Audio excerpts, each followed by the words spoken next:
오늘 우리가 예전에 옛날에 이런 이야기를 많이 하죠.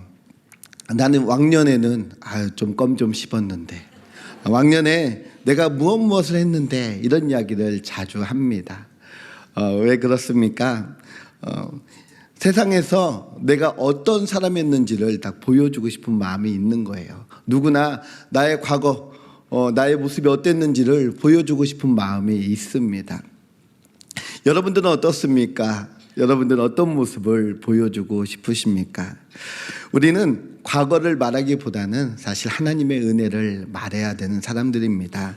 그래서 세상에서 좀 폼 좀 잡았다가 아니라 세상 가운데 무너지고 낙심되었던 삶 가운데에서 하나님이 은혜를 주었다라고 고백하는 자가 되어야 합니다. 사랑하는 성도님들, 우리가 예수님 알기 전, 예수님 믿기 전에 우리의 삶은 어떻습니까? 어쩌면 애굽에서의 삶과 똑같습니다. 세상이 좋았고 세상의 가치관을 따라 살아갔습니다. 그런데 생각해 보십시오. 그 애굽이 늘 좋기만 했습니까? 사실 그렇지 않습니다. 세상에서는요, 늘 외로움이 있었고 곤고가 있었고 또 근심과 걱정이 있었고 아픔과 고통이 있었습니다. 그런데 그 세상에서 떠나 이제 예수님을 만난 그 이후의 삶은 어떻습니까? 은혜가 가득합니다. 그런데 아쉽게도 우리의 삶 가운데는요, 여전히 그 삶의 환경과 조건은 달라지지 않았습니다. 그런데 그 환경과 조건을 바라보는 우리의 관점이 달라졌습니다. 여전히 힘들고 어렵지만 하나님만을 바라보는 것입니다. 연약하고 부족하지만 강하게 하실 하나님만을 의지하는 것입니다. 가난하지만 부하게 하실 하나님을 의지하는 것입니다. 이것이 우리에게 주시는 은혜인 줄 믿습니다. 하나님은 아브라함에게 언약의 말씀을 주십니다. 그 언약의 말씀이 무엇입니까? 창세기 12장 2절에 보면 내가 너로 큰 민족을 이루고 내가 내게 복을 주어 내 이름을 창대하게 하리니 너는 복이 될지라. 하나님께서 큰 민족을 이루겠다 말씀하십니다. 그런데 아브라함에게는 아들 하나 없습니다. 언약의 말씀이 있었지만 그 말씀을 믿고 믿음으로 그 고향 아버지의 집을 떠났지만 늘 그에게는 그 아들 하나가 소망이었습니다. 하나님이 100세 때에 그 아들 이삭을 주시죠. 그리고 이삭을 통해서 야곱과 에서를 낳게 하십니다. 그리고 언약의 아들인 야곱은 12아들을 낳습니다. 이 12아들로 큰 민족을 이루는 것은 부족해 보입니다. 그리고 이들은 여전히 이 가나안 땅에서 연약한 존재였습니다. 그의 아들들이 이 누이 디나의 사건을 통해서 세겜 족속과 문제를 일으키게 됩니다. 그때 그 야곱이 어떤 반응을 보입니까? 그 가나안 족속들과 대적이 된 것을 대적이 될까봐 노심초사하는 모습을 보여줍니다. 창세기 34장 30절입니다. 우리 파란 부분만 한번 같이 한번 읽어볼까요? 시작. 나는 수가 적은즉 그들이 모여 나를 치고 나를 죽이리니 그러면 나와 내 집이 멸망하리라. 아멘. 가나안에서 그리고 이 야곱의 가정은 이 가나안 땅에서도 가장 작은 집안이었습니다. 힘과 능력, 권력이 아무것도 없는 집안이었습니다. 그러기에 늘 노심초사했으며 그 대적이 그들을 공격할까 봐 늘 걱정했던 것입니다. 그리고 이제 가나안에서 뿐만 아니라 이제 요셉으로 인하여 이 애굽으로 이주하게 됩니다. 그리고 야곱의 허리에서 나온 70인이 같이 이주하게 됩니다. 이 70인은 결코 많은 숫자가 아닙니다. 에서가 야곱을 죽이려고 데려왔던 사병의 숫자가 몇 명인 줄 아십니까? 400명입니다. 야곱은 사병커녕 그 식구 70명이 전부였습니다. 자신의 가족들도 지킬 수 없는 연약하고 연약한 한 가족의 모습입니다. 그런데 우리는 이 성경의 스토리를 너무나 잘 알고 있기에 우리는 이 숫자가 문제가 되지 않습니다. 그런데 이 시대를 살고 있었던 야곱의 가족들에게는 어디로 가든지 어떠한 삶을 사든지 이 숫자는 너무나 연약한 숫자입니다. 그래서 이 약하고 약한, 이 연약하디 연약한 이 가족에게 하나님께서는 언약을 담아 주십니다. 창세기 17장과 26장과 28장 말씀인데요. 우리 파란 부분만 같이 한번 읽어보겠습니다. 시작. 내가 크게 번성하게 하리니 내 자손을 하늘과의 별과 같이 번성하게 하며 내가 성육하고 번성하게 하며 내가 여러 족속을 이루게 하시고. 아멘. 하나님께서 이런 언약을 주십니다. 번성하게 하리라, 크게 하리라, 창대하게 하리라. 우리는 분명 기억해야 될 것이 있습니다. 하나님의 언약은 강한 자에게 주시는 것이 아닙니다. 연약하고 보잘것없지만 그 언약을 믿는 우리에게 주신다는 사실입니다. 그 언약을 믿는 자들에게 그 약속을 허락해 주신다는 사실입니다. 이스라엘과 블레셋 전쟁 가운데에 하나님은 이스라엘의 이 골리앗과 같은 그 사람이 필요했던 것이 아닙니다. 그 하나님의 언약의 말씀을 믿었던 연약하디 연약한 그 소년 다윗을 통해서 하나님은 그 전쟁을 승리케 하십니다. 그리고 그에게 놀라운 은혜를 허락해 주십니다. 하나님은 이 언약을 이루는 방법으로 먼저 요셉을 애굽 땅으로 보냅니다. 우리가 잘 아는 바와 같이 요셉은 스스로 애굽 땅에 간 것이 아닙니다. 형들에 의해 노예로 팔려갔습니다. 그런데 이 요셉이 어떻게 고백합니까? 창세기 45장 5절 말씀입니다. 우리 파란 부분만 같이 한번 읽겠습니다. 같이 한번 읽겠습니다. 당신들이 나를 이곳에 팔았다고 해서 근심하지 마소서, 한탄하지 마소서. 하나님이 생명을 구원하시려고 나를 당신들보다 먼저 보내셨나이다. 아멘. 제가 체크를 안 하고 보냈습니다. 네. 극심한 기근은 애굽 땅을 넘어 가나안 땅에도 찾아왔습니다. 그런데 하나님은요, 먼저 요셉을 애굽 땅에 보내셨습니다. 그리고 그 기근을 대비하게 하셨고 야곱과 온 민족을 위한 구원의 계획을 펼쳐주셨습니다. 아브라함에게 하셨던 언약, 그리고 야곱과 이삭에게 하셨던 언약, 그 언약을 성취해 가시는 하나님의 모습을 보여주십니다. 하나님은 아브라함의 언약을 주시며 이스라엘 백성들이 애굽 땅에서 어떤 삶을 살지도 말씀을 통해 주셨습니다. 그들의 삶, 어떤 삶입니까? 바로 창세기 15장 13절 14절입니다. 우리 파란 부분만 같이 한번 읽겠습니다. 시작. 내 자손이 이 땅에서 객이 되어 그들 섬기겠고 그들은 400년 동안 내 자손을 괴롭히리니. 아멘.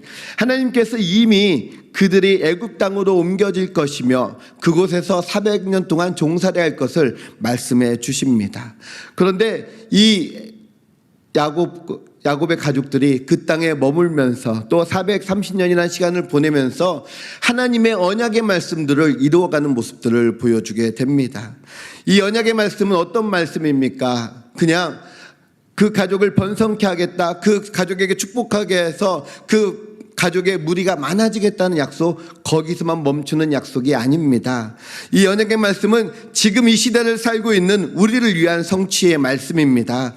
하늘의 별과 같이 무수한 자손을 너에게 주겠다. 바로 이 너에게 주겠다는 그 자손이 바로 우리를 포함하고 있기 때문입니다.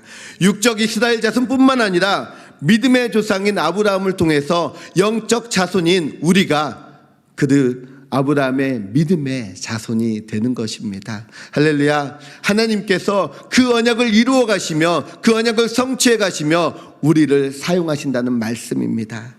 하나님은 약한 중에 강함을 주시고 가난한 중에 부함을 주시는 분이십니다. 그 언약의 말씀을 통하여 우리에게 그 언약의 말씀을 주심으로 인하여 우리를 일으키시고 우리를 번성케 하십니다. 출애굽기의 시작은 이 야곱의 가족 70명으로 시작합니다. 이 70명이 애굽으로 이주합니다. 그리고 하나님은 그들을 그 땅에서 생육하고 번성하게 만들어 주십니다.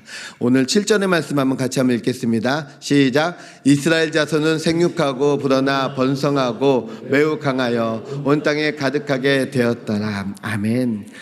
하나님의 일하심이 보여지는 장면입니다. 430년이라는 시간이 흘렀습니다. 물리적으로 긴 시간이죠. 그런데 70명이 약 150만에서 200만까지 되는 그렇게 될 수 있는 조건들은 아닙니다. 그 당시는 의학이 발달되어 있는 상황도 아니었습니다. 환경이 좋은 상황도 아니었습니다. 그런데 하나님께서 그렇게 만들어 주셨다는 것입니다. 바로 하나님이 일하셨다는 것입니다. 출애굽기의 시작도 끝도 하나님의 일하심이 보여지는 그 말씀이라는 사실입니다. 이스라엘 민족은 특별한 민족이 아닙니다. 아주 작은 가족으로 시작되었습니다. 연약한 가족입니다. 그런데 하나님은 그 안에 하나님의 언약을, 하나님의 섭리를 심어 두셨습니다. 그리고 그 언약이 있기에, 그 섭리가 있기에 그들은 번성할 수 있었습니다. 왜 하나님이 그들을 가나안 땅으로 옮기셨을까요? 그냥 가나안 땅에서 그곳에서 이렇게 물을 주고 축복해 주셔서 그곳에서 살면 될 텐데 왜 그 땅 가운데 옮기셨을까요? 그 답은 바로 하나님의 계획하심에 있다는 사실입니다. 7년이라는 인류의 대기근이 그 7년이라는 그 기근을 버티기에 가나안 땅은 너무나 척박한 땅이었습니다. 그리고 애굽으로 가는 길목에 있기 때문에 수많은 민족들에게 위험이 되는 곳이었습니다. 그래서 기근과 전쟁, 가난과 궁핍이 있는 땅이라는 사실입니다. 당시에 영아 사망률이 높기 때문에 그 환경, 그 조건에서 가족이 민족이 된다는 것은 상상조차 할 수 없는 일입니다. 그런데 애굽은 그렇지 않았습니다. 하나님은 그 이스라엘 백성들을 고센 땅으로 옮기셨습니다. 그곳에 심으셨습니다. 그리고 그곳에서 번성케 하셨습니다. 그 땅은 어떤 곳입니까? 그 땅은 아주 축복받은 땅입니다. 물과 풀이 넘쳐나서 목축하기에는 가장 좋은 땅입니다. 그런데 왜 그들을 그 땅 가운데 옮기셨을까요? 애굽 사람들은 이 목축을 가증한 일로 여겼습니다. 천한 일로 여겼다는 사실입니다. 그래서 아무도 하지 않는 일들을 이스라엘 백성들이 맡아서 하면서 그곳에서 왕의 가축도 키우게 되고 또 그들의 가축을 키우게 되면서 그곳에서 번성할 수 있었던 것입니다. 그리고 또 한 가지는 그들이 목축을 하면서 천한 신분이 되었기 때문에 애굽 사람들이 그들과 혼인하지 않는 것입니다. 혼인하게 되면은 그들 또한 천한 신분이 되기 때문에 그렇습니다. 하나님께서는 그 땅, 고센 땅에 그들을 보내시면서 그들만 번성하게 하셨고 그들의 피가 혼합되지 않도록 하나님께서 일하셨다는 사실입니다. 하나님의 계획 속에서 이스라엘 역사가 진행됨을 보여줍니다. 하나님의 은혜와 섭리는 너무나 놀랍습니다. 그들의 번성은 애굽 사람들에게는 두려움의 대상이 되었습니다. 사랑하는 성도님들, 그들의 번성에는 하나님의 계획하심이 있었습니다. 때로는 그 하나님께서는 울타리가 되어주시기도 하셨고 그 모든 일들을 주관하시는 주관자가 되어주시기도 하셨습니다. 가장 연약한 가족을 택하셔서 하나님의 인도와 보호하심을 통해서 한 가족을 민족으로 번성케 하시는 귀한 역사를 이루어 가십니다.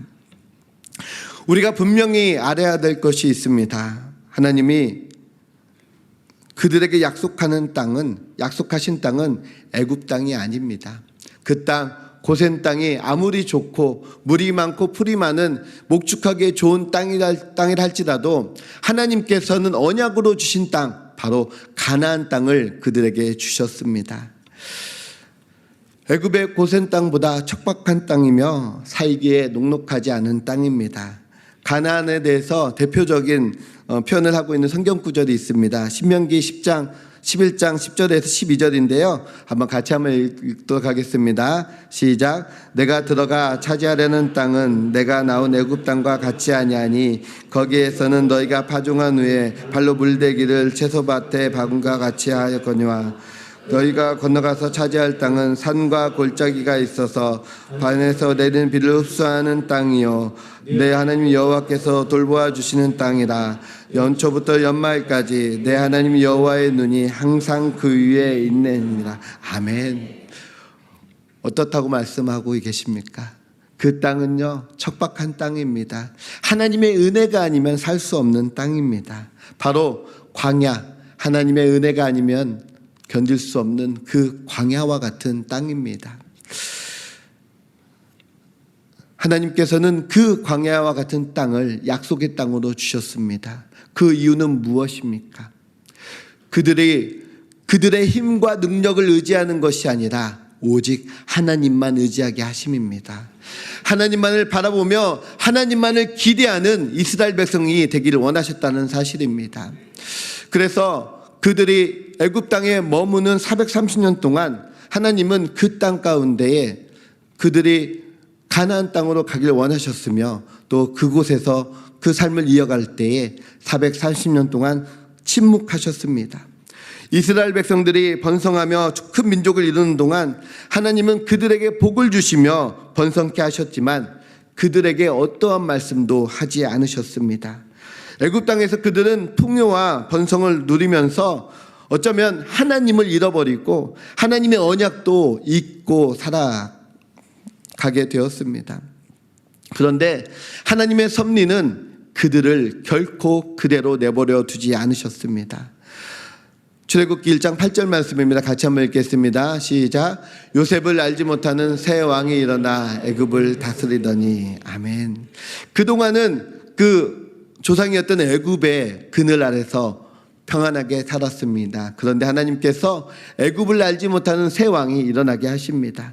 결국 이 이스라엘을 대적하게 만든다는 사실입니다.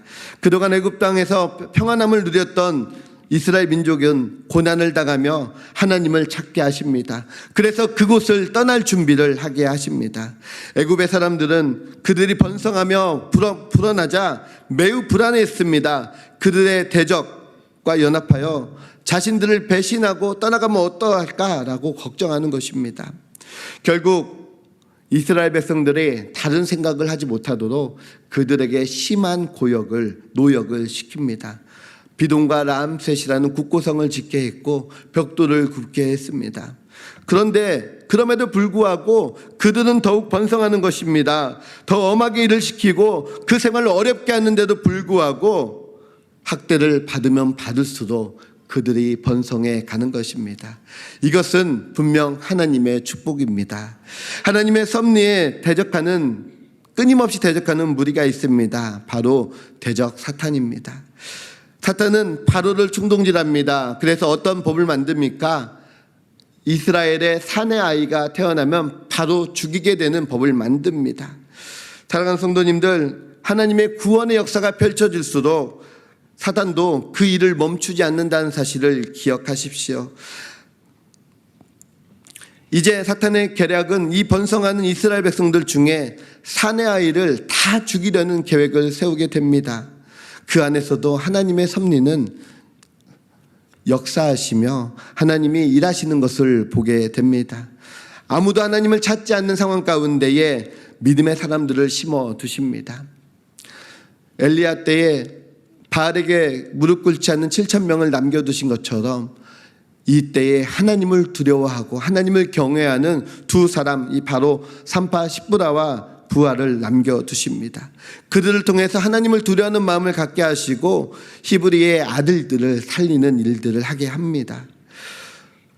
그리고 하나님께서는 그들에게 어떤 축복을 주십니까? 출애굽기 1장 20절 21절입니다. 같이 한번 읽겠습니다. 하나님이 그 산파들에게 은혜를 베푸시니 그 백성은 번성하고 매우 강해지니라. 그 산파들은 하나님을 경외하였으므로 하나님이 그들의 집안을 흥왕하게 하신지라. 아멘. 하나님께서 그 히브리 산파들에게 은혜를 베푸시니 그들을 번성하고 더 번성했다라고 말씀하고 있습니다. 그 결과 그들의 집안 또한 흥왕해진다라고 말씀하고 있습니다. 결국 그들은 그 고난의 상황 가운데에, 그 절망적인 상황 가운데에 하나님을 찾게 됩니다. 하나님께 부르짖게 됩니다. 애굽의 편안함, 안락함을 버리고 이제 하나님의 약속이 기억나며 하나님의 약속을 따라 그들이 떠나기로 결단하는 것입니다. 그 이야기가 바로 출애굽기의 내용입니다. 사랑하는 성도님들, 이 모든 사건은 하나님이 주관자가 되신다는 것입니다. 이 모든 사건은 하나님이 역사하신다는 사실입니다. 우리 모든 삶의 자리마다 하나님이 그렇게 역사하십니다. 우리의 모든 삶의 순간순간마다 하나님께서 이렇게 역사하십니다. 때로는 우리의 삶이 그렇지 않습니까? 가장 연약하고 부족하지만, 가장 연약하고 나약하지만 그러한 우리를 사용하시는 하나님이십니다. 왜요? 더 힘세고 더 능력 있고 더 강한 자들을 사용하시는 게 아니라 하나님의 사람, 하나님의 언약의 말씀을 붙잡은 자들을 사용하신다는 말씀입니다. 저는 30살에 대학을 졸업했습니다. 학부를 30살에 졸업을 했습니다. 그리고 7년간 이제 직장을 다니면서 직장 생활을 했는데요. 그 생활 가운데에서 저는 아무런 꿈도 비전도 없었습니다. 늘 직장을 다니면서 세상 가운데 있었으며 세상 속에서 방황했습니다. 늘 약하고 부족하기만 했습니다. 그랬던 저에게도 하나님의 부르심이 있다는 사실을 깨닫게 되었습니다. 그리고 하나님의 인도하심을 경험하게 되었습니다. 제가 어저께 우리 교구 식구들과 우리 교구 연합 목장 모임을 하면서 이런 말씀을 드렸는데요. 제가 34살 때 하나님께 저의 삶을 드리겠습니다 하고 결단했습니다. 그리고 신학 공부를 하려고 했는데 하나님이 세상에 삼수를 하게 하시더라고요. 신학교들요. 네. 결단하고 정말 그 오랜 시간 동안 이 결단하고 하나님께 나아갔는데 계속 떨어지는 겁니다. 계속 떨어지는 거예요. 그래서 결국에는 36살 때 이제 신학을 시작하게 됐는데요. 41살에 목사 안수를 받게 되었습니다. 그러다 보니까 우리 함께 일하고 있는 동역자들보다 목사 안수도 신학을 시작한 나이도 너무나 늦은 겁니다. 이 늦은 나이에 목회를 시작하다 보니까 저는 이제 어떤 사역을 해도 마음 가운데 자신감이 없어지는 거예요. 우리 교회에 처음 와서 이제 고등부 사역을 하게 되었는데요. 고등부 사역을 하는데 얼마나 떨리던지요. 그 마음 가운데에 어찌나 두렵고 떨리던지 그때가 생각이 납니다. 그리고 부족한 저에게 목사님께서 또 교구 사역을 맡겨주셨습니다. 얼마나 놀랐는지 모릅니다. 아니, 부족한 저에게 그런 큰 사역을 맡기시다니. 그래서 지금도 이렇게 강단에만 서면 이렇게 땀이 나거든요. 두렵고 떨리거든요. 지금도 이런 저의 모습을 볼 때마다 아직도 부족하고 아직도 연약한데 하나님께서 이 부족한 저를 사용하시는구나. 이 연약한 저를 사용하시는구나. 그 마음을 느낄 때마다 늘 감사할 따름입니다. 우리 성도님들의 삶은 어떻습니까? 우리의 삶이요, 능력이 있어서, 강한 힘이 있어서, 우리의 경제력이, 우리의 재력이, 우리의 건강이 있어서 하나님께서 우리를 사용하시는 것이 아닙니다. 가장 약하지만, 가장 부족하지만 하나님께서 우리에게 그 언약의 말씀을 주시고 우리를 사용하십니다. 그리고 하나님께서는요, 가장 약한 나를 강하게 하시며 가장 가난한 나를 부하게 하십니다. 하나님께서 그렇게 일하십니다. 우리 성도님의 삶 가운데에서도 하나님은 그렇게 역사하십니다. 사랑하는 성도님들, 지금 나의 상황 때문에, 나의 환경 때문에 주저앉아 계십니까? 나의 어려운 그 형편 때문에 주저앉아서 아무것도 할 힘이 없으십니까? 그때 하나님께서 나를 통하여 역사하십니다. 그때 나를 부르시며 그때 나를 통하여 하나님의 놀라우신 계획을 이루어 가신다는 사실입니다. 사랑하는 성도님들, 주님께서는 다윗과 같은 약한 자, 학가톤이나 불렸던 연약한 자를 사용하셨습니다. 하나님께서는 우리 성도님 한 사람 한 사람, 연약한 그 한 사람 한 사람을 부르시고 사명을 주시고 하나님의 은혜의 자리로 부르셨습니다. 사랑하는 성도님들, 이것이 우리에게 축복이요 은혜입니다. 우리가 믿음으로 그 은혜를 고백했으면 좋겠습니다. 이 시간 하나님 앞에 찬양하며 나아가도록 하겠습니다.